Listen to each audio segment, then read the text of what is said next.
Okay, good evening, everyone. Welcome to Habito's Landlord Meetup. This is the first one of the quarter, so good to see you. Just going to give a couple of minutes to let everyone join us. So we're really excited to see you today, and as always, have a very packed agenda for you to for us to cover. And also, we're looking for the opportunity for you to interact with us through the session as well. So you'll see in your options, there's a Q&A button. So as and when we go through the content, as you see our speakers and as they talk, I'm sure that will prompt you into specific questions you want to raise. So we're going to allow some space at the end of the session for some Q&A across the panel. But then also throughout the session, we may introduce a little poll for you to answer some questions for us. So I'll let you know later on once we get to that stage. So if I just, if you can see the presentation in front of me, we've got a running agenda here for us to walk you through.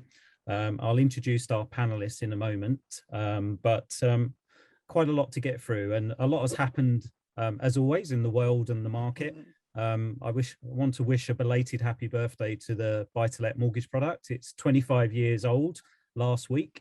A lot has happened in that time. I think in 1996, John Major was Prime Minister. The Spice Girls had introduced their first single. Charles and Diana got divorced. So, you know, those are some of the milestones that go alongside buy-to-let products being launched by Arla and a small group of lenders. But so much has changed in the private renting space in that time. And now private renting is larger than social housing and has brought a great deal of choice and security to many tenants. So we're going to cover a lot of things that are current today, and things that you need to be thinking about as well. So it'd be great to get your feedback and questions as we go along. So with no further ado, I shall introduce our panelists. So we've got Kate Faulkner, our almost resident property expert. Good evening, Kate. Hello, how you doing? Yeah, very good. And then delighted to be joined by James and Tatiana Tanner, full-time professional landlords yourself with a lot of experience, but many strings to your bow, National Regional Landlords Association and Centre of Alternative Technology, amongst many things that you're involved in. So we're looking forward and delighted to have you with us, I think for the first time this evening. So thank you for joining us. Hello. Hi there. And then lastly, but not least myself, there's a section for me. I'll bring you up to speed with the mortgage landscape and things that are happening in the mortgage world, both in terms of pricing, some of the criteria that we're seeing a bit later as well. So we've got a lot to get through. Kate, I know you're going to bamboozle us with lots of stats. You're going to take us through the economics of the market, but I think you're also going to touch on some politics. So that could get quite juicy. So shall I lead you on into your first slides? Yeah, definitely. I think it's straight into slide number 3. I think there's a few inches. There we go. That's the one. So good evening, everybody. Thanks for joining us again. It's really nice to have you here. So I do try and be consistent with some of our slides, but I have to say some of the economic data isn't always updated in time for the event. So what I've done is just this is actually this is quite good. It's a summary of all of the different forecasts that are out there for the economy. So it gives you kind of a little bit of an idea about where we're heading. And looking through all of this, I take a check on the slides that I put over last time. And there's nothing kind of big news, obviously, to see growth of 6 to 8% is kind of astonishing considering where we were this time last year and where we thought we would be this year. But we are seeing a decent recovery this year, and then the forecasts into 2022, a little bit more varied, as you can see there, but still, you know, we'd expect to be seeing 1 or 2%. So if we can achieve any of these rates, even the lower numbers, everybody should be dancing in the streets, quite frankly, when we're all allowed to do that a little bit more. I'll jump onto the unemployment rate for a little while. This is the one that's just truly astonishing. And I guess until furlough ends, we won't really know the true picture. But of course, all we've heard over the summer is how desperate we are for people to come forward for jobs. So whether we'll get an even lower unemployment rate than is forecast remains to be seen. But clearly, if you're a landlord that's a lorry driver or enjoys hospitality, then you're onto a pretty good wicket at this moment in time, as you are very much in demand. The big change, though, perhaps, is that inflation is starting to creep up. And that's the big thing that can start eating into your purse. So for those of you that are perhaps don't normally increase your rent if you can, and wages are for some, not everybody increasing, we'll do that in a little minute, then it's at times like this when it's important to keep your rents in line with inflation. Don't feel guilty for that. Every housing association will be doing the same thing. They have an inflation plus model typically. So anybody who's got shared ownership or anything like that, they'll be increasing their rents in line with inflation plus a little bit extra. So that's the kind of economic thing to flag really. And onto that, and it's tied into it very much, the rental side is on the next slide, which is talking about wages. So this is kind of the little bit of a bum fight that we've heard in the news recently. And an annual growth rate of pay of sort of 8.3%. That's quite a lot, but a lot of that is on bonus side as well. So the regular pay is perhaps a little bit more interesting. And yes, that is going up, and that is looking pretty good. You can see that it's spiked up.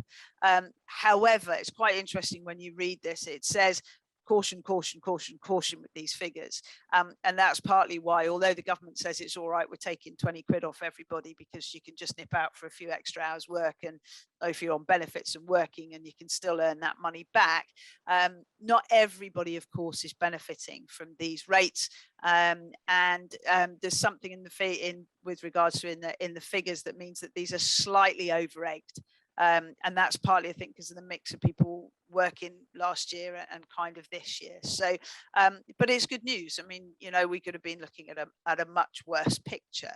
But it is interesting when we have a look to see who's benefiting from that wage growth. One of the things that I always say to investors is, look, just think about who you're going to employ next, you know, who you're going to have next year or in the next few months up to Christmas in your homes, because you want somebody with a stable job that's got a growing income level.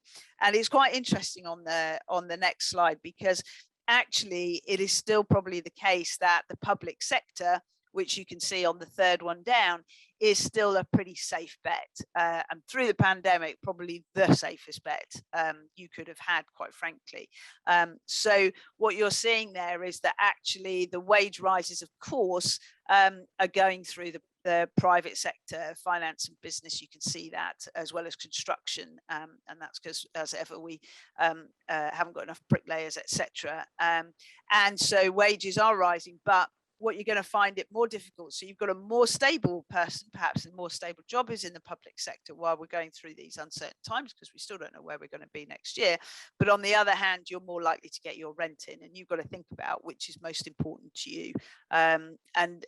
It's made slightly easier because moving forward, I think from the 1st of October, correct me if I'm wrong, anybody, we're going back to the sort of pre-COVID eviction rules. So you have a little bit more flex when that's been pretty tough over the last 12 months if your tenant can't pay the rent. So we've looked at the kind of economy, and that's kind of doing as well as we could expect, if not better. Unemployment's looking pretty low and looks to remain so. Wages are going up, different depending on who the people are. So how's that impacting on rents? And what I've done on the next slide is that on the left, this is what I presented to you last time. So I always, from a sort of top-down approach, look at the Office of National Statistics figures. Whenever I do this, I laugh out loud.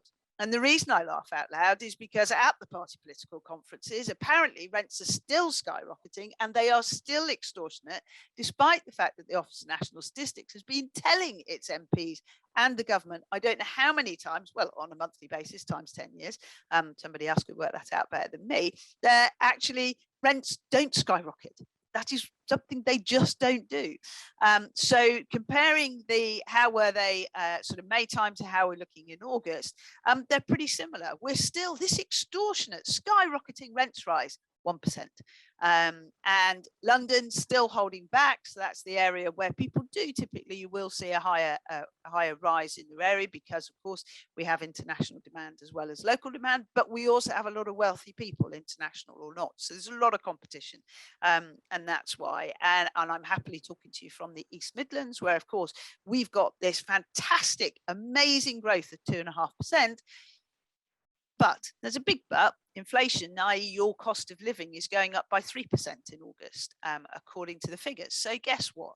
The actual headline, if only we could get it across to MPs who clearly don't read these figures, is that rents are still rising less than the cost of living. And that means if you're not a landlord that's looking to put your rents up, or you can't for some reason, if your tenant is increasing their wages, then you can increase rents. But if they're not, public sector workers, for example, it's going to be more difficult for you to do that. So, you know, rents are doing okay because they're rising, but you've got to remember that you've got to try and cut your costs a little bit, particularly if you're investing and you're planning on your rent to be a pension. It's got to keep every single year over time, those rents have got to keep up in line with inflation. So it's a good picture. But this is the bit where you've got to kind of make sure that your sums are still adding up versus your objective moving forward. And the next bit, you'll be very excited to hear that I'm giving Mr. Gove, who has only been in office 10 days, a huge congratulations, because obviously he has a new department. Now, I've called it Duck. Because I honestly, this is not only do we have so many changes in ministers, but they've changed it 3 times since I've been working quite closely with them. And that's been under the last 5 years. So it's about, it's not even a ministry anymore, it's a department, and it's a department of levelling up, D-Luck. So, and I think housing is still in there somewhere, but we've all got so confused that I'm just calling it Duck. Part of the reason is if you're from South Midlands, so Nottingham Way, we have a phrase called "A up me duck." So we felt that was just an easy thing for us to remember. So why has Mr. Gove done so well and already ticked the box of house price growth? And on the next slide that you've got, I'm going to show you that although we are seeing double-digit rises. So what you've got on the left, you've got the Northeast, average house price 150 grand. So for those of you in London, you think, oh my word, that I can buy like 10 houses at that price easily. So amazing. And you hear all these great stories. Oh, double-digit house price growth. Nobody can afford anything, blah, blah, blah, because they're going up by 15%. Well, here's what's really interesting, because if you look at the green column, what that does is that takes the average house price of £150,000 minus what that average house price would have been in 2005. And if you'd put cash in to a property in the Northeast, it would only have grown at 1.9% each year, even with that 15% rise. And remember, I said inflation's gone up by, on average, during that period of time by 3% each year. So if you'd invested in an average property in the Northeast, despite that 15% increase, you might think I'm really wealthy now and I'm some sort of property guru. Well, I'm kind of really sorry. You're still not. That property is not keeping up with inflation. And what it's done, though, is it has pushed a lowly, which is the column we've got on the right. So pre-pandemic, basically, you didn't even really see the Northeast going up by much at all on an annual basis. It's only just managed to reach the levels that it was before. Head down to somewhere like London, of course. And what we're not seeing is those huge double-digit rises. And one of the main reasons for that is that there is now this cap on house prices, which has really held, really interesting. For the first time, we've seen it held. And the reason for that, and I'll probably be able to explain these kind of things better, is because a cap was put back on house prices for the Southeast London and the East when the government's restricted the amount of lending for mortgage at 4 times income, and also then said you can't just borrow if you can borrow at a 1% level. We've got to build in people being able to pay the normal sort of 5, 6, 7% rates, and that has really been one of the reasons why prices have been held back.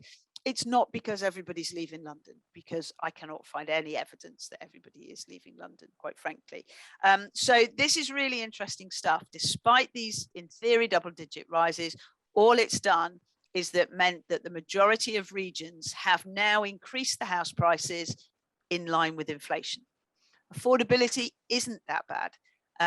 And as I keep reminding the media, it's not about the house price, and the house price growth doesn't dictate affordability. It's you have to look at wages, you have to look at the multiple, and more importantly, you have to look at that cost of the mortgage. And of course, cost of mortgages is so small at this moment in time. So that affordability is being mismanaged, if you like, and misreported by the media, which I think is really important to understand. So congratulations, Mr. Gove, you've leveled up house prices in your first 10 days in office. Don't get too excited about those double-digit increases. That's just kind of dug a lot of landlords who weren't making money into a state where they haven't lost it potentially. So of course, you're more interested in what's going to happen next, aren't you? Well, to be honest, I love this next slide from Savills, bless them. This is their 5th effort at forecasting what's going to happen to house prices since last April. Normally they do 1, and you get it in October and November. We've had 5 because the market's been so nuts. So I will have presented to you in the last session the ones in pink, and you can see when you run down those for the forecast they gave in March, and this was before, of course, the I believe it was just after they announced that the stamp duty was going to remain in place until June. You can see that they've upped their forecasts for the end of this year, and those are probably about right because the market is still kind of racing ahead. And what they've then looked at is how does that impact on the next few years. So in March 21 in the UK, they're expecting a 5% growth into 22, and now they've kind of reduced that down, and that's because 21 has done better than they originally thought. So you can kind of see that there's been some sort of big changes. It's a bit of a swapping out, really, earning a little bit more this year, earning a little bit less next year, which, depending where you are in your investment scale, is kind of sort of good news, but it's not really bad news as far as that. And then when you have a look on the right, you can see that they predicted back in March to be a 21% growth in house prices overall for the next 5 years. And actually, they're not seeing that much different. So the 5-year forecast, little bit tweaked, maybe a little bit extra in the likes of Wales, for example. And that's probably because there is quite a lot of second home holiday buying at this moment. And let's put it this way, it's much nicer to be in Wales than London, I think, if we get into the middle of a pandemic again, and especially if you like sheep. So not much different over the last 5 years, but a little bit of juggling around on the house prices that we have here. Now, a little bit of fun for you at my expense. So I came out, not came out, but in the last session, what I turned around and said was, look, you're going to see that by now, the year-on-year house prices are going to start reporting falls. So what you've got at the top here is these are the actuals. So for nationwide, in January 2021, they said house prices were on average about £230,000, and they were up 6%. A little bit different, a little bit higher for the Halifax. By the time we come to August, what they're saying is that house prices were about 249,000, and they're up about 11%. And Halifax are saying that they're up by 7%. Now, actually, the Halifax one is working well versus my prediction. The nationwide not so well. So underneath what you've got is my forecast, and I was expecting. So we've just reported kind of August now, so it's not bad actually. So I predicted that the nationwide would be saying the average house price would be about 246, and they've gone a little bit higher than that. But what you can see is that trend is now starting to happen. So what will happen over the next few months, if it continues, is that the media will start talking the property market down a little bit. I'm not sure, though, that will give them the wobble that it has in the past. So, but it's kind of just a natural thing to happen because, of course, it was this time last year where we saw house prices starting to run away versus 2019. So for the first half of 2021, you saw house prices growing at these high rates versus the previous year because we hadn't come out and seen the pandemic demand go through the roof. Now what we're seeing is pandemic demand going through the roof this year versus pandemic demand going sort of astrologically through the roof last year. So that's why its prices are still up, but the media will start reporting that it's slowing, and then they'll go, "Are we off a cliff edge?" and blah blah. And we all know, having had the petrol saga, how people react quite quickly. But not so sure that they will kind of do that quite as fast. So I think I kind of summarised this on the next one of just saying they'll still kind of report. Oh, sorry, you've got some rental forecasts. I think it's just slightly changed on mine. No, it's all right. Next one. It's all right. Well, let's move on. I've got to be quick. So rental forecasts, these are really interesting because probably for the first time ever, and we've seen this maybe for the last 6 months, year, rents are expected to grow at a higher rate than house prices, particularly in London. So you can see that I think we're talking house prices, they're estimating will grow in the next 5 years by about 21%, and UK rental growth, they've got it 17, but London rental growth is 19 versus about 12-13% in house price growth. So that is really interesting, good from an income perspective. It means that their Savills are expecting a good recovery, if you like, from the difficult time that Londoners have had over the last year. So that's good news. Not everybody's leaving, so that's very exciting. And I'm hoping now the next ones go on to the party conference. There we go. So we're in party conference season. Lib Dems have had theirs go, and we've got Labour having their go. We've got the Conservatives next week. We don't know what Mr. Gove is going to focus on. So we've had some hints, but we actually don't know what's going to happen yet. So I'm hoping that he'll be doing a speech next week that will give us a steer. What I'll do is I will update this with whatever housing policies come out of the from the Conservatives. But here's just what the kind of Lib Dems are saying. We're living in this housing excessive high rents. High rents? Well, they're not. And it's millions have been left. And well, how they get away with this rubbish, I have absolutely no idea. Because it hasn't left millions of people unable to set for deposits, because that would be half the rental sector, and half the rental sector can't buy because they're students, they're people on benefits, they're people already living in £2,000-3,000 a month properties that could afford to buy anyway. So that is just statistical rubbish, quite frankly. Their plan is they want to put local authorities at the heart of new building, and there's nothing actually wrong with that, except when they turn around and say, they're going to buy land bank land from big developers. Well, that's interesting, because what's the point of a big developer land banking land when they could make more money by building on it and selling it? So there's always a big bonfire about this in every February, and we've got a little bit of an earlier one now, which I've put, there's some more evidence coming that actually this idea that the big developers land bank, land investment companies do land bank, but it's a bit nuts for a big developer that makes its money when it sells a house to do that. They're looking at 380,000 houses per year. Well, we're kind of struggling to build 250,000. So it'd be lovely if they did. And do you know what? If they could build 150,000 suitable for social rent, that is bang on the policy that we need. We have 1 million people in this sector who should be and who are eligible for a council house. It's not the private landlords or letting agents' fault that they're paying the rents they are. It's because of a failing of all governments of all colours to have not built social homes, having sold 2 million off in the past. So that is actually, if they came up with that, it would kind of take the pressure off the private rented sector. Well, obviously, I'm not going to talk about anything when it says net zero carbon, because that's James and Tatiana, and I don't have to worry about that today, which is good news, or about the next bit. So I'm just going to leave that to them. But green all the way, as far as I'm concerned, and the Lib Dems will be very happy to hear from them tonight. So Labour policies, these were interesting. They were right to some extent. The Conservatives do see housing as a commodity. I think that's about right, and it's not necessarily sensible for anybody to see housing in that basis.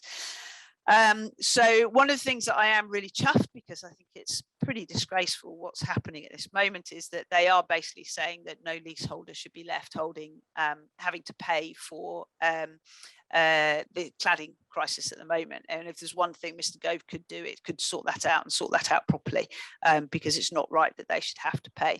They are talking about restoring the link between wages and housing costs. Well, that's interesting, because we've just been seeing housing costs since 2005 pretty much have only been going up in line with inflation. Rents have actually been going up less than inflation. So maybe you'll get a winter bonus if Labour got in or something, because you get more money if they kept up with inflation. So a little bit of, to me, it just shows a complete misunderstanding of the statistics, quite frankly. And quality, affordability and security of private rentals. Well, for me, the quality, affordability and security there is there for tenants if you check out your landlord and if you check out your letting agent properly. The problem comes when you've got 1 million people living in this vulnerable sector who have not been regulated properly. That's the problem. So They want to also help local authorities. That could generate 100,000 new homes, social affordable, nothing wrong with that. But I do think if they were going to get in at some point, that would probably, they will do anything they can, and landlords would be in the line of fire. So my recommendation, as always, is make sure you've got a really good idea of your costs, and more importantly, make sure you've got your own property tax advisor so that you're taking advantage of the best advice that you can to hang on to your money, because somebody at some point is going to be coming after it. I hope I've just about done my 20 minutes for the first time in the Habito buy-to-let history of presenting. That was amazing, and I think you have. I think that was incredible. Do I get a prize? You do. I'll send you a prize for that. That was fantastic. As always, a huge amount of information, very useful insights, and delving into the political arena as well. We look forward for your update from the Conservative Party conference. So do I. Can't wait. Yeah, absolutely.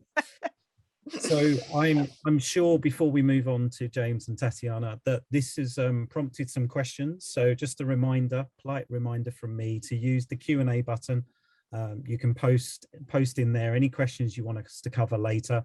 We are recording the session as well, so there was a lot of great information in there. You can always play it back and have a look at that as well later as well.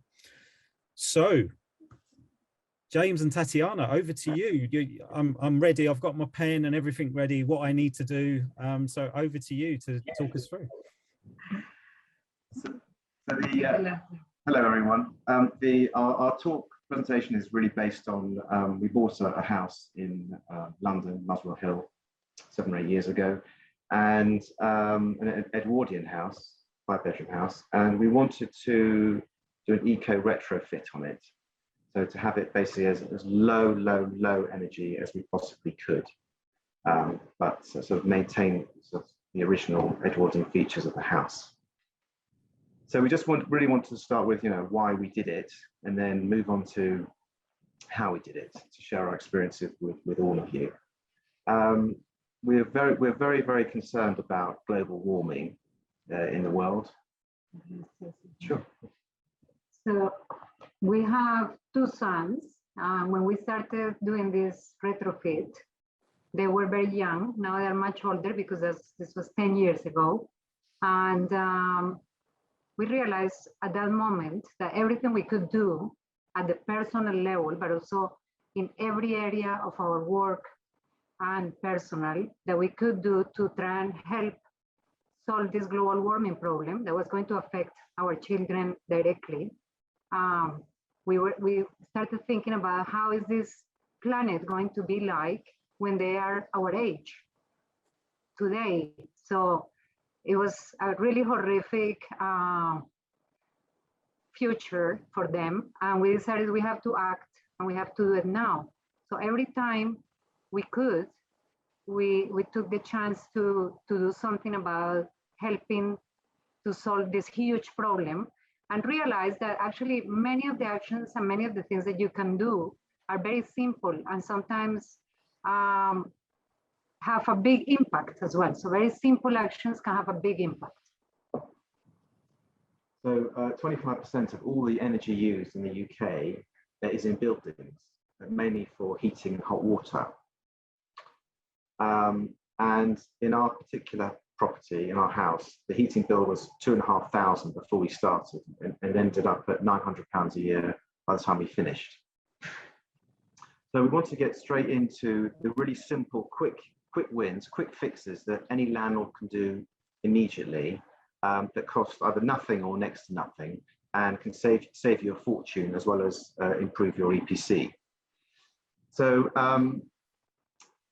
with boilers, for central heating and hot water, the way boilers are programmed is that when a tenant turns on the hot water or turns on the shower, the water comes out hot straight away. And the way the boiler does that is that every few minutes it keeps turning itself on and using up more and more gas to keep that hot water. So it's sort of instantaneous, but effectively that's an enormous waste of heating. So a lot of modern boilers have got this eco function, which you can see on the slide here. And if you press that eco button, the heating only actually comes on when someone actually turns on the shower or turns on the tap. The big saving right there. This is probably the biggest saving of all for landlords, and is specifically aimed where landlords are paying for the heating. The rent includes the heating, so that would be for probably all HMOs and some smaller properties. So my family have a building that's where we include the heating in the rent. And when we looked into it, the hot water was on 24 hours a day, 7 days a week, and it was set at 65 centigrade, which is quite hot. So what the tenants were doing was they were adding loads and loads of cold water to this really hot water to make it warm for them to use. So what we did was we did a survey, and we asked, this is before the pandemic, we asked tenants, look, you know, when do you take your showers? Surprise, surprise. They either take them before work or after work. Ah, well, that is a surprise. So it's sort of, you know, 6 a.m. to 8:30 a.m. or, you know, 7 p.m. to 10 p.m. I said, right, let's change the hot water timer, you know, for 1 hour before people start showering in the morning and the evening, and let's drop the temperature down from 65 to 60. So overnight, the heating bill went from £5 grand to £2.5 grand, literally from one day to the next. 50% reduction. So that was, and any landlord can do that anywhere in the UK, you know, today. That enormous saving. The other thing is about the timer for the heating. Again, you know, people are out all day. There's no point having heating on. And obviously during the pandemic, of course, a lot of people are working from home, so it's sort of changed a bit. But you know, certainly in the past, before the pandemic time, most people were out during office hours, so it didn't make sense to have the heating on. You know, maybe you have it on in the morning, an hour before people wake up, and you turn it on. You have it on again, you know, from 4 p.m. or something, so the house is warm or the flat's warm when you arrive. So that's another thing. And the third thing is to set the room temperature down to around 16 or 17 centigrade. I mean, every centigrade you drop the room temperature is a massive reduction in your heating cost, in your bill. So draught proofing, that's the hallway of our house, and that's our front door. If you look at the bottom of the front door, you can't see it very clearly, but you can see there's a bit of black down there. And basically, it was a brush, which you can buy from any DIY store, to stop the cold air coming in from under the front door. You could do that. So under the front and back door, around the letterbox, and also you could do draught proofing on your windows. Because we found when we bought our house, there was lots and lots of draft coming in through the windows. Also, when the heating's on, it's important to keep the doors and windows closed to try and sort of keep the heat in a bit. If you put film, if you have windows which are not double glazed, if you have single glazed windows, if you put film on the inside, that will reduce the amount of cold air that comes through in the loft. Acrylic sheets will do a slightly better job. The other thing is that chimneys allow a huge amount of cold air to come in, and if the fireplace isn't being used, you can put something inside which sort of blocks the cold air coming in. You can see it. You can see it in the image there. It's a chimney balloon. It's called a chimney balloon. So insulation. A lot of heat rises. A lot of heat is lost through the roof. So it makes a lot of sense to lay down a minimum of 27 centimeters of insulation in the loft. And ideally, insulation is actually natural, breathable material, because what that does is that sort of keeps the heat in, but allows the moisture to come out. If you don't allow the moisture to leave the property, what happens is the moisture will sit on the walls and turn to mold, which is not a good thing and very, very unhealthy for people. Another thing landlords can do is they can have very, as thick as they can, very thick rugs. They can have very thick carpets, and they can have very thick lined curtains. If you close lined thick curtains, that really stops the cold draft coming in. Insulation. There are, in terms of wall insulation, you can either have insulation outside the property or you can have insulation inside the property. It needs to be usually around 10 centimeters. So if you have a small flat and you lose 10 centimeters of space, that would be difficult for the landlord and for the tenants. So that needs to be thought about quite carefully how you do that.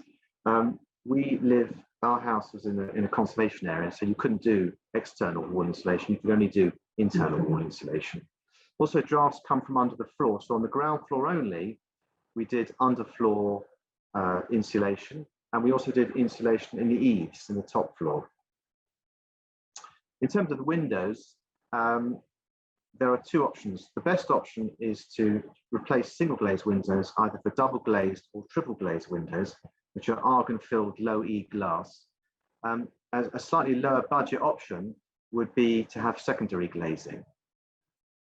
That slide, it shows the picture of our windows in our home. The other thing is, as in the top left-hand corner, you can see something which looks a bit like an air brick. And when you insulate a property, what you're basically doing is you're putting like a plastic bag around it, as I sort of mentioned before. So you're sort of keeping the heating in. But as part of keeping the heating in, you're also keeping the moisture in. And it's very important that the moisture can go out, can be released from the property. So what you can see in the top left-hand corner is basically, it looks like a normal air brick with sheep's wool inside. So it's called a pacifier. So what that does is it stops the cold air coming in, but allows the moisture to come out. And we have two of those on each floor of the house, front and back. Okay. We did this many, many years ago. So we put PV panels on the roof, which work on light, not on sun, and they produce electricity. Nowadays, what you can have is you can get some batteries hooked up to it. So it can take the electricity that's produced during the day, and when it's dark at night, or after 4 p.m. in the winter, it can then use that electricity, when there's no light outside. And then going forward in terms of heating, in our properties, when the boiler needs replacing, we're going to replace it with a heat pump. And there are lots and lots of different types of heat pumps and lots and lots of different options. And specialist advice is needed for that to get the right heat pump for the right property. The other thing we did was we bought the most energy efficient appliances we could, which was A triple plus for the kitchen, and the most energy efficient boiler we could as well. The other thing we did was we changed our electricity provider to a provider that generates all their electricity, not from burning fossil fuels, but only from renewable energy. And the two that we use in our properties is Ecotricity and Good Energy. No doubt there are others, but it's very important to check that the tariff that a landlord is on is actually 100% clean, renewable energy only tariff.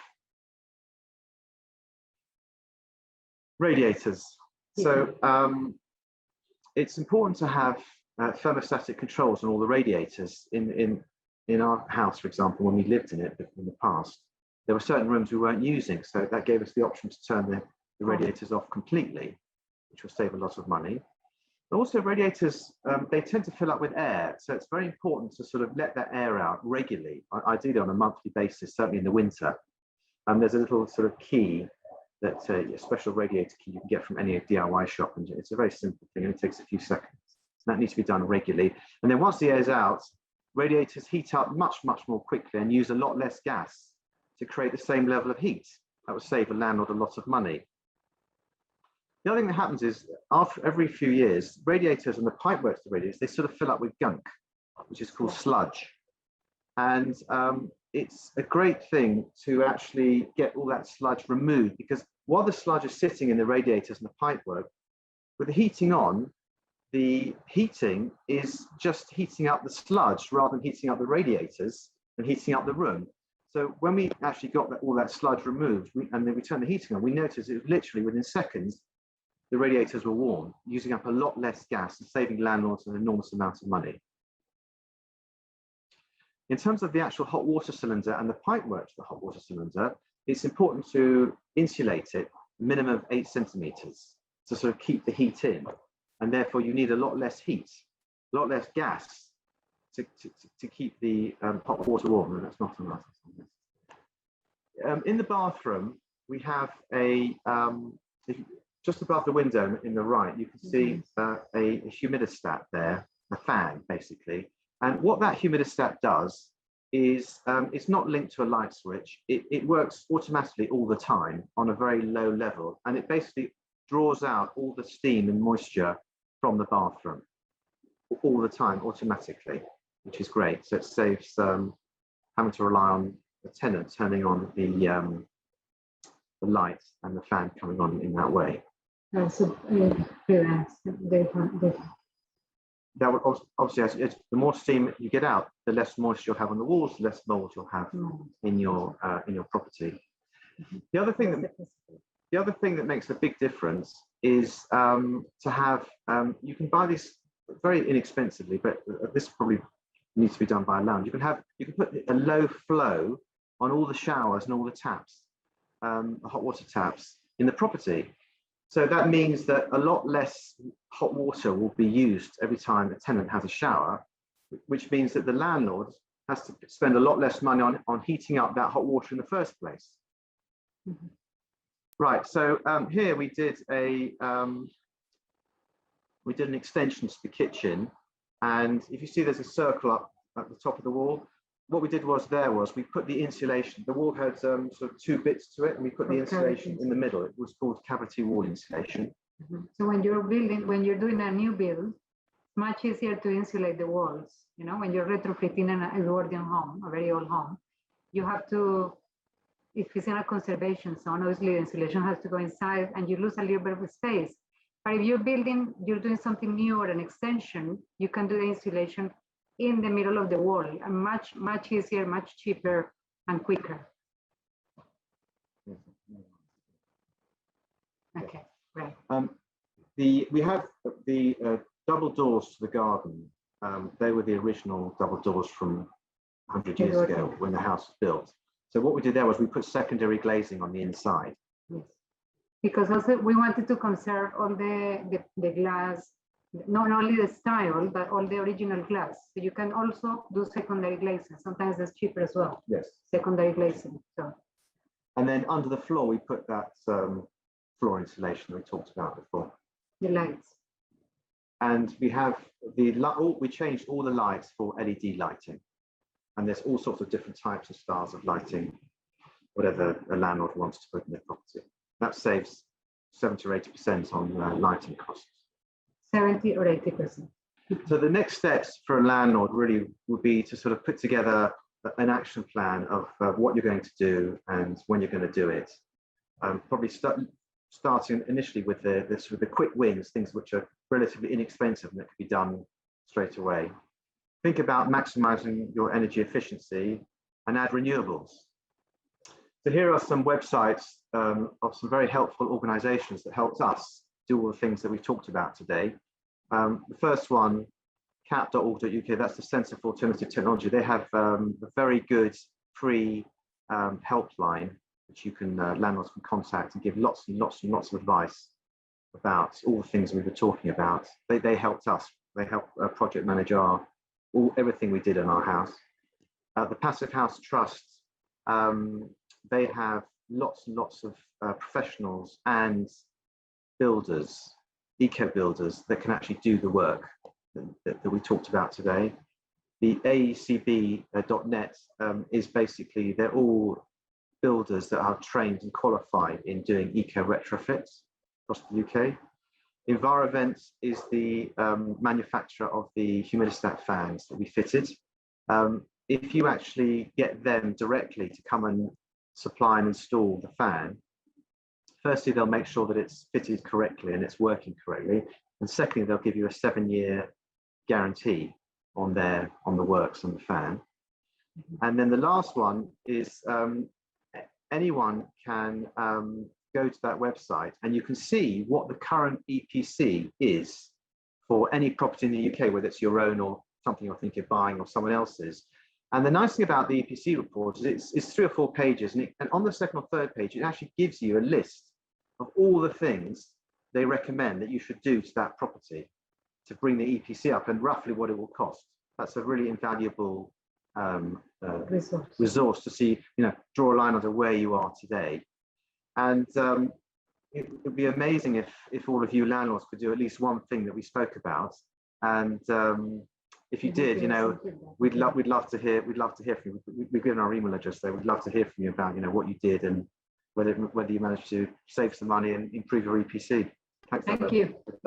No, thank you. That was fantastic. There's so like you say, there's some amazing tips there and experience that you've been through, and your home looks beautiful as well as being very efficient as well. So that was fantastic. And I have made some notes. So I've got two teenage boys living at home, so I'm definitely going to do something with the water and the lighting and stuff like that. So thank you for that. And I think, yeah, absolutely, people should take you up on sharing their experience with you. And I know that must have prompted some questions that are starting to come in now, so we can cover those later. Also, we launched during that session the poll that I mentioned, so the eco-refurbishment poll. Just 4 questions, 4 simple questions, depending on whether you're planning to do some eco-refurbs of your properties. And I can see that some of you have already started diving in and answering those, so thank you for doing that. So I'm just going to spend a few moments now before we move into the panel session, just bringing you up to date on the mortgage market and lending. Obviously not as stat heavy as Kate covered with us, but just to give you an idea, we pulled together this graph because I think it was quite useful to kind of see. It won't surprise you to see the impact of the COVID and the pandemic period. So we kind of trailed this back to the beginning of the first quarter of 2020. And you can obviously see the dramatic drop when the first lockdown hit and the property market was impacted, and people just didn't know what was going on, and still some questions today. But obviously we then see the property market was very resilient. People started to look at where they were living, where they were spending a lot of their time, was it the right space for them, and things like that. So we're tracking here both the applications and how they've tracked since that period, but also completions. And I suppose another unsurprising stat or figure here will be the 2 spikes that you see in March and June, primarily driven by the stamp duty moratorium and the gradual tapering, obviously, of the limits that were available there. But it does show how obviously the market has bounced back, the availability and the interest in taking financing. And this is not specifically for buy-to-let, this is across all mortgage lending that's done in the UK. We then wanted to have a look at some of the kind of bandings around the stamp duty and just see how it was moving and where we were seeing kind of more transactions occurring. So again, like we're starting to see some of the larger stamp duty bandings starting to see more transactional activity in those areas as property people are moving into potentially bigger properties or needing more space or using the opportunity where their affordability is high and their savings they've been able to save to put towards new property. So we're definitely seeing above 250, and with the stamp duty moratorium helping people along the way there, we're seeing the growing of the bands than we saw previously at the higher levels. Just going to take you on to the availability and the high LTV lending and as we've seen. So again, these figures are not purely for buy-to-let, they are residential and buy-to-let. I think what we saw was lenders pulling back at the beginning or immediately after the first lockdown from high LTV lending. There was a lot of those dramatic headlines that Kate referred to around property prices were going to crash and things like that, which we've since dismissed clearly through those stats. But people didn't know, lenders were unsure, difficulty in valuing properties. How do you get comparables in a market where living through a pandemic that we've never experienced before? So certainly lending above 90% was almost eradicated, if not severely restricted. Only a few players stayed in that space, and obviously credit criteria kind of tightened for a period of time before it relaxed. Buy-to-let mortgages was no different. We saw most specialist lenders kind of curtail their LTV down to about 60% initially, from being as high as 80% LTV pre-pandemic. And then we've gradually seen that return. I think there was quite a fast return to 75% LTV. And there's now a few lenders out there, including Habito as a buy-to-let lender, who are now offering 80% LTVs on buy-to-let properties. So it's good to see the kind of resurgence to enable people, both, you know, first-time buyers, to be able to borrow more where they've got higher affordability, they've saved a bigger deposit, but also in the buy-to-let market to see those LTVs starting to move back to pre-pandemic levels. So there's a bit of a price war happening, and this is us trying to track what's happening with prices. You know, record low interest rates that we've been living through, or, you know, lenders are looking at their pricing, and we've just been tracking 2- and 5-year fixed rates, mainly on residential here. The buy-to-let rates haven't moved as much. You would have seen headlines about Nationwide on their residential range going sub 1%. And obviously these are headline rates, so obviously it depends on your individual circumstances, your LTV, etc., what ultimate rate and product is right for you. But I mean, it just shows that there's a lot of competition. Lenders are attractively vying for your business, and obviously we are still in a record low interest environment. How long for, we don't know. So there's definitely opportunities if it's the right point in time for you to have a look at your financing. You know, if you're coming to an end of a fixed rate, or if you're looking for more stability in your fixed rates, there are longer term fixed rates available that, you know, potentially can ride out any potential increases. And obviously I'm no economist, but, you know, obviously I assume they can't go any lower, and inflationary pressures. And I think, you know, the governor of the Bank of England was talking yesterday about, you know, they're already talking about potentially taking some action fairly soon in terms of interest rates. So very competitive environment. I don't expect lenders to suddenly become uncompetitive, but obviously they will mirror any rate increases and risk. So yeah, the buy-to-let market specifically, obviously it depends on the type of landlord you are. So, you know, many people, if you're an accidental landlord, you've inherited a property, many high street lenders may be an option for you to borrow, but there are specialist lenders out there, particularly if you're, you know, for the tax advantages that come with it. You've created a limited company, you're a professional or portfolio landlord. We've listed a few, including ourselves. There's a number of specialist lenders out there that are available to assist. And I suppose the devil's in the detail in terms of the type of transaction you choose. And I suppose, to Kate's point, just making sure you get the correct tax advice on what's right for you and your portfolio. But other things to consider, I suppose, not only the headline rate that you're going to be paying, but other features like speed of service, certainty of decision up front.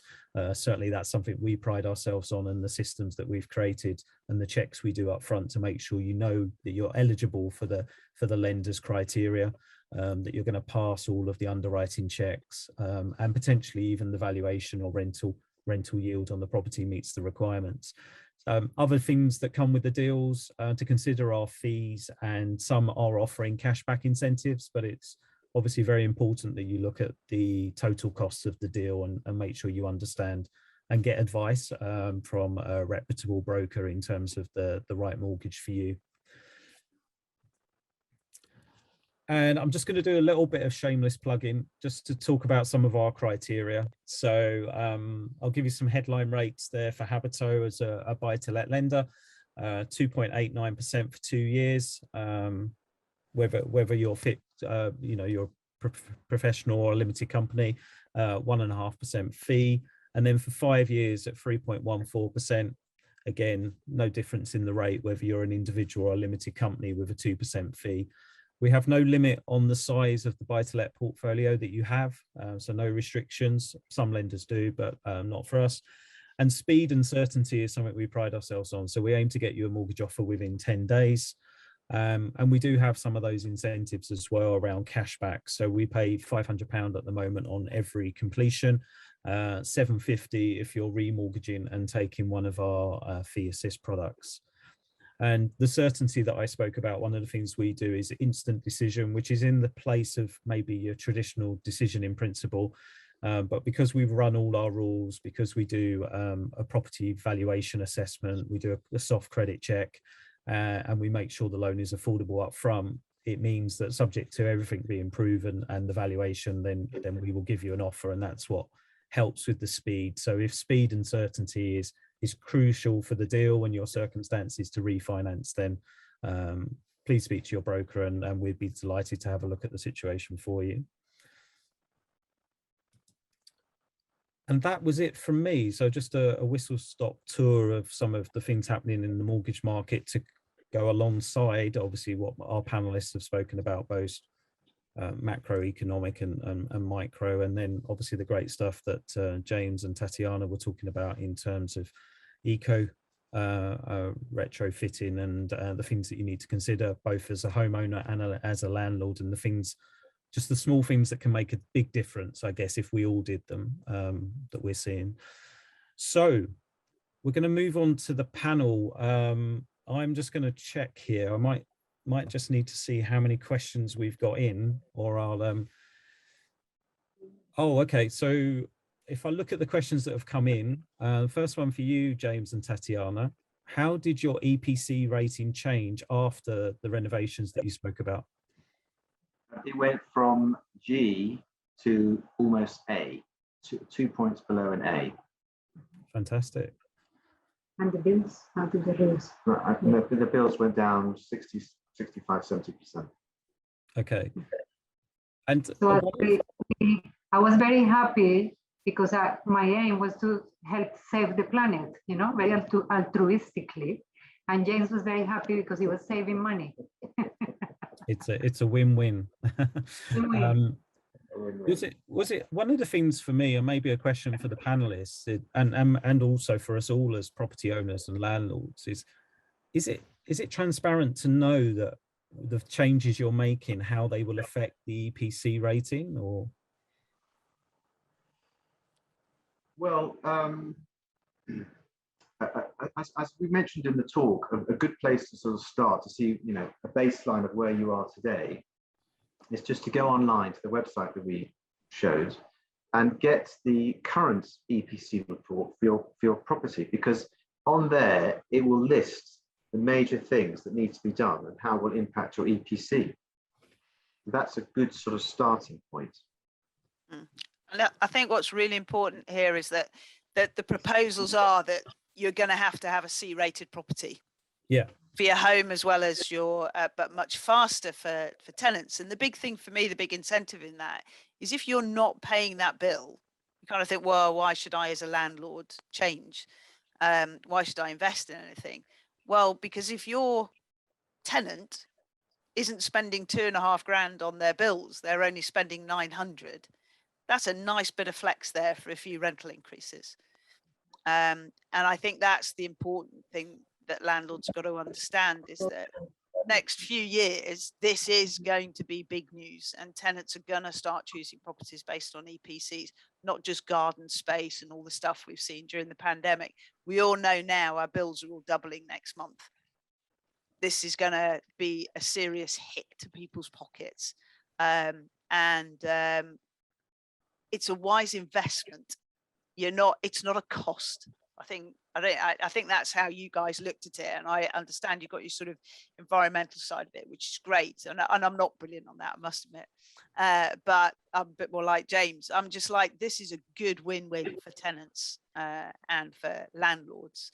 And also, I think fitting a smart meter. I don't know if you guys have got one of those, but smart meters can be really useful. Particularly as an HMO landlord, if you are paying those bills, you know, really understanding what's going on. And if we don't get everybody switched onto smart meters, one thing we can't do is forecast the amount of fuel we need, and the companies can't buy in the best way they could to keep your costs down. So it's in everybody's interest to get a smart meter. And if you are a tenant if your tenants pay the bill, it is their right to ask for one, albeit we always recommend that they would inform the landlord. But just because you own that property, you don't own the meter. And the tenant has the right to ask for a smart meter, and you should encourage it, I think. And just to clarify, so from a regulatory perspective, if you're letting out property from 2025, any new lettings have to be on a C EPC, is that correct? That's what's proposed. So at the Right. moment, I believe it's from 2028 that new lettings will need to be C. But the proposal currently is that it will be brought forward to 2025 and that all properties will have to be C rated from 2028. And I think that's why learning from James and Tatiana is so important, because if they can move a G rated property to up to that A rating, you've just got to get it to C.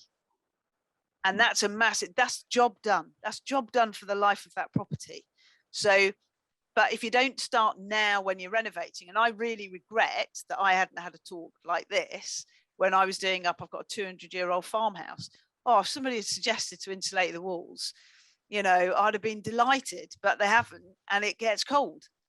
You know, I put in a double glazing now, that's made a difference. But insulating those walls would have made a huge difference. And I think it's so little cost when you're renovating, so little extra cost to get the eco-friendly stuff in. You know, it's really important we all think about this, and that you, as I say, landlords mustn't see this as a cost. You must see it as an investment in your house value and in your ability to let your property to tenants and not break the law in the future. That's a handy one.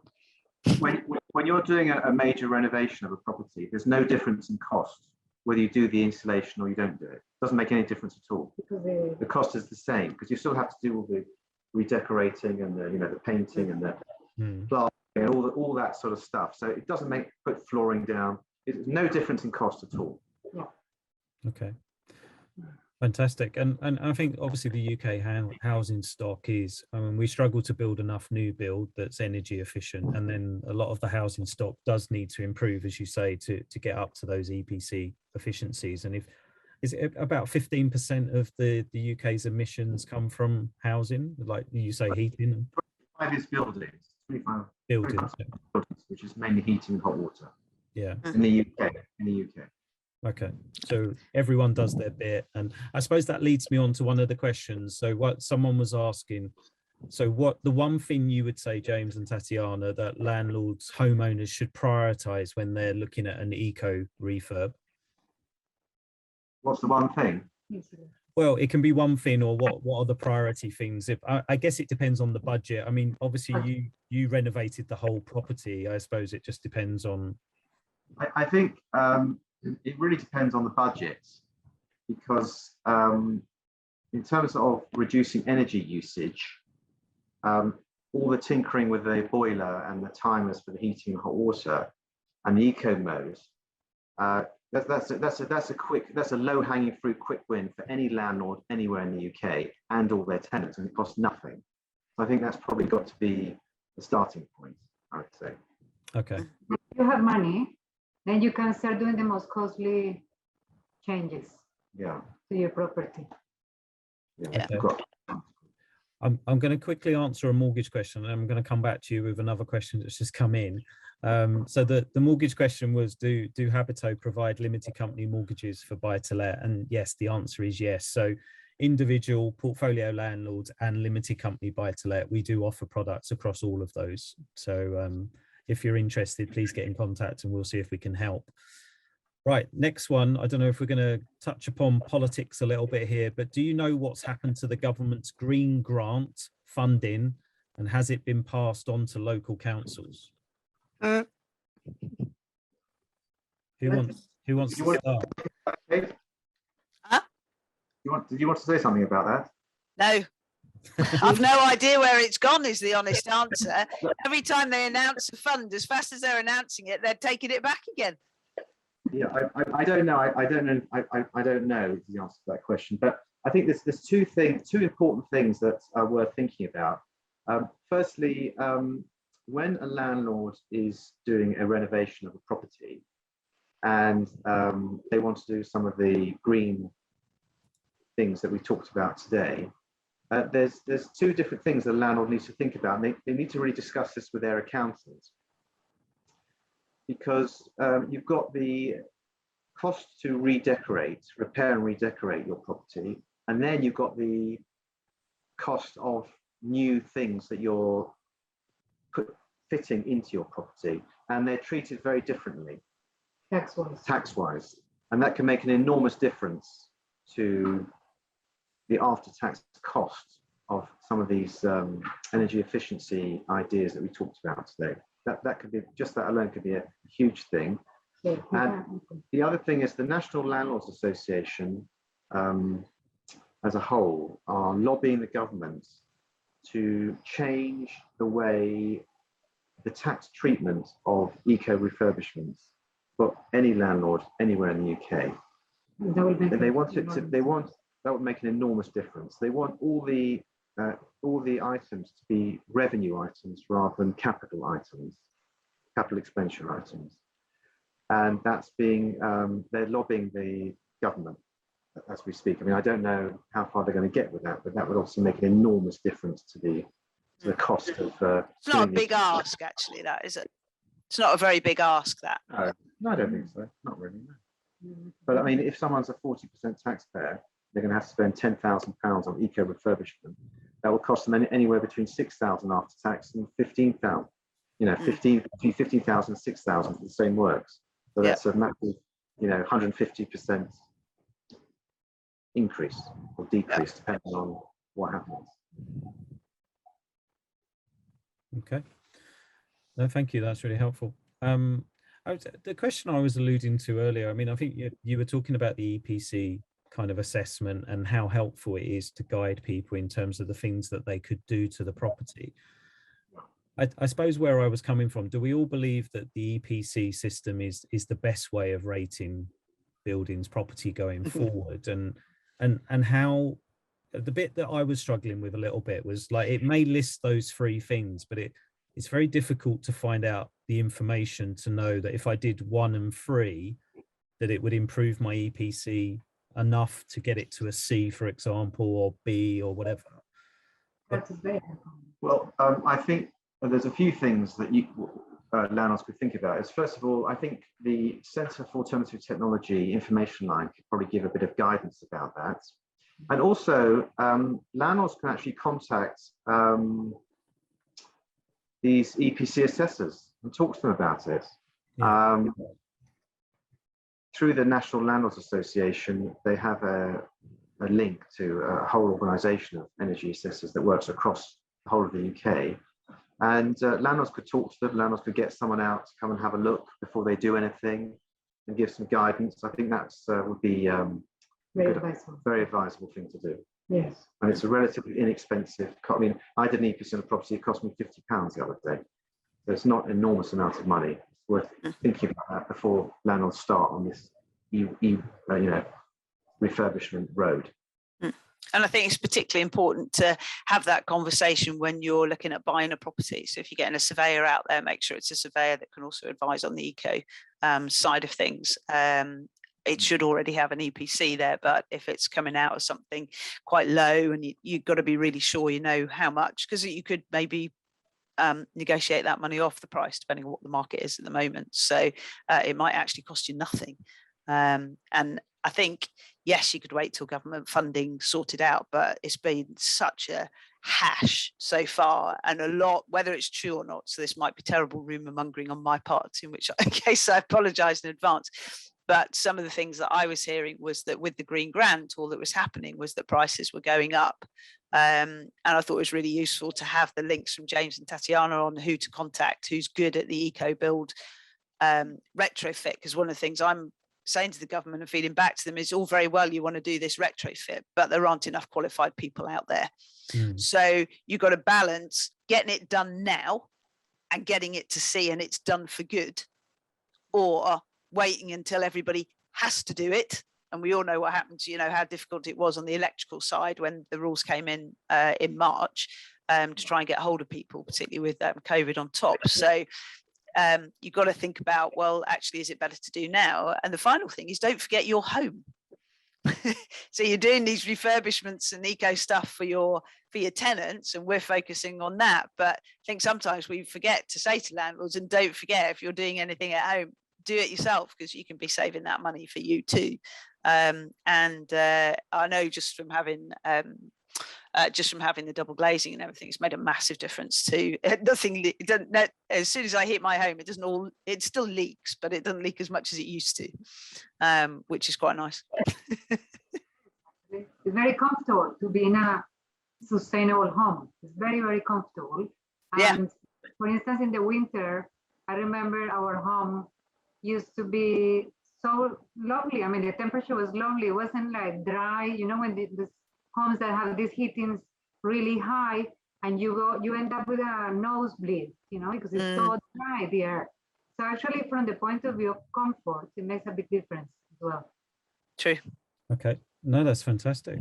I've got one final question that's come in, and I think there's a very specific question that came in as well, that maybe we can get back to the questioner separately, maybe if we share with yourself, James, and Tatiana, because it's quite specific about a flat roof and insulation and being part of a block. But the question that's just come in is around the efficiency of electric heating, whether or not it's better or perceived to be better than gas boilers and gas central heating, and whether energy assessors, the EPC assessors, are able, because I think the perception here from the questioner is that electric heating is perceived to be lesser by these assessors and less efficient. So, don't know, what's your view on electric heating and its efficiency? Well, first of all, the cost of heating using electricity as opposed to gas is at least double. It's a lot more expensive to have electrical heating than gas heating, on the one hand. On the other hand, if a landlord has PV panels on the roof, and effectively the electricity is not costing them, is being generated by the light, and effectively that electric heating in the property is free. So it sort of really depends on how, you know, what's actually done to that property, basically. Yeah. Okay. Yeah, I'm just looking online. There does seem to be a little bit of query about that. I can see where they're coming from. We can raise that with the organisation that looks after the energy assessors, actually, because I think that's a good question to raise, because there is, I mean, just to summarise, there are a band of people that will tell you the EPC is no good, but we're always very good at slagging off everything we do in property. There's a bit of that going on, but my kind of view is, well, that's all we have at this moment in time. That's what they're basing government policies on. So it's about, and I think what I really liked about what James and Tatiana had done is that was all really sensible stuff. That none of that was scary in terms of what they were doing. The heat pumps, I think, does get a little scary because, you know, with all the people I know, there's probably one person I would trust to give me advice on heat pumps. And again, that's what we're feeding back, is that there isn't enough good independent advice, but it may well be that those links from the guys would help with that. But there's not enough for everybody. So for me, I just think the sooner you get this done, boxes ticked, the people are available, the materials are available, rather than wait till there's kind of some mad dash that's going on. And certainly if you're renovating a property, be it your own home, or you're looking at one to buy, and maybe you're looking at, well, I could renovate this property and it would be cheaper to get one up to a higher EPC rating than property from property A to property B, then that's got to be in your decision-making toolkit as a landlord, I think now. I think that's what we've kind of all got to consider. So it's just trying to get this onto people's landlords' agendas, if you like, and checklists and stuff, because it is coming down the track and you don't want it to be a nasty shock, or wish that somebody, like I do, wish somebody had told you about all of this stuff 15 years ago, because it's a lot cheaper to get it done now.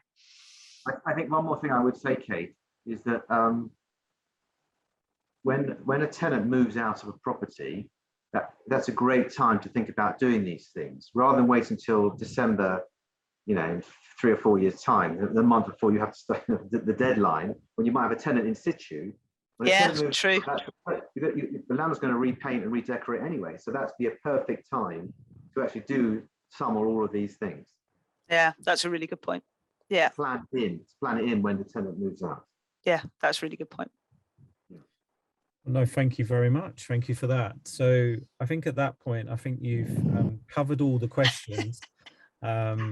So What's that? this is our Habito key. Oh, Oh, right, I can see it now. I can see it now. Got it. it's a key, right? I thought it was an underwater image. No, Something well, I thought it was a jellyfish. Oh, I can see the key. Sorry. Sorry, Alan. art is in the eye of the beholder. No, thank you so much to Kate, to Tatiana and James. That's been invaluable. I know I've learned a lot, and I'm sure our listeners have learned a lot, and you've answered a lot of questions, given them a lot of pointers as to what they should do, action. So thank you so much for your time, your expertise. And your Alan, there's a very important note that just went up. Oh, was there? Yeah. What have I missed? It's the green key, and it's a plant leaf wings and a mushroom key. wow. Thank you to my thank you to my colleague who was Got it. Got it. I yeah. can see it now. Yeah. Green leaf, mushroom key. Got it. Well, I mean, as you know, we were talking about before. I mean, Habito is a B Corp, and this is very close to our heart as well. So the imagery reflects that as well. So once again, just to say a huge thank you from all of us for your time and your expertise. Also for all of you that have taken part today, asked questions, completed our poll. That's been great. So many of you have told us about your plans for eco-refurbishments off the back of the discussion today. So that's really helpful. And I think, Kate, you know, there's some stuff there that you can use with some of your canvassing or talking to people, and absolutely. And the links that have been shared, people can access. We're going to we record this session in the coming days. We'll post this on our Facebook and YouTube, so you'll be able to access it and listen back as well. So so that just leaves me to say thank you, have a good evening, and we look forward to seeing you next time. Thanks again. Thank you very much. Take care. Take care. Cheers, folks. Bye-bye. Bye. Bye-bye. Bye.